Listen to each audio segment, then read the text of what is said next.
आपको बताएं कि सदर मुमलिकत आसिफ अली जरदारी से वजीर आजम मोहम्मद शहबाज शरीफ की ऐवान सदर में मुलाकात में मुल्क की सियासी, माशी और सिक्योरिटी सूरत हाल पर गुफ्तगू हुई है। मुलाकात में वफाकी वज़राए ख्वाजा आसिफ, एहसन इकबाल, आजम नज़ीर तारड़, मोहसिन नकवी और वज़ीर आज़म के मुशीर राना सनाउल्लाह भी मौजूद थे। मुलाकात में मुल्क की सियासी, माशी और सिक्योरिटी सूरत हाल पर तबादला ख्याल किया गया। मुल्क में अमन व अमान की सूरत हाल और दहशत गर्दी के खिलाफ इकदाम पर भी बातचीत हुई। वज़ीर आज़म ने मईशत की बेहतरी के लिए हुकूमती इकदाम से सदर मुमलिकत को आगाह किया। दोनों रहनुमाओं ने मुल्क की इस्तेहकाम, तरक्की और खुशहाली के लिए मिलकर काम करने के अज़म का आदा किया।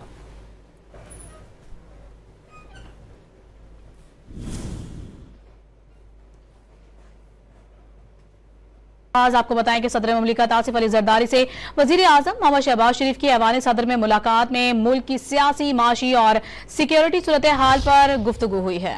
मुलाकात में वफाकी वज़राए ख्वाजा आसिफ, एहसन इकबाल, आजम नज़ीर तारड़, मोहसिन नकवी और वज़ीर आज़म के मुशीर राना सनाउल्लाह भी मौजूद थे। मुलाकात में मुल्क की सियासी, माशी और सिक्योरिटी सूरत हाल पर तबादला ख्याल किया गया। मुल्क में अमन व अमान की सूरत हाल और दहशत गर्दी के खिलाफ इकदाम पर भी बातचीत हुई। वज़ीर आज़म ने मईशत की बेहतरी के लिए हुकूमती इकदाम से सदर मुमलिकत को आगाह किया। दोनों रहनुमाओं ने मुल्क की इस्तेहकाम, तरक्की और खुशहाली के लिए मिलकर काम करने के अज़म का आदा किया।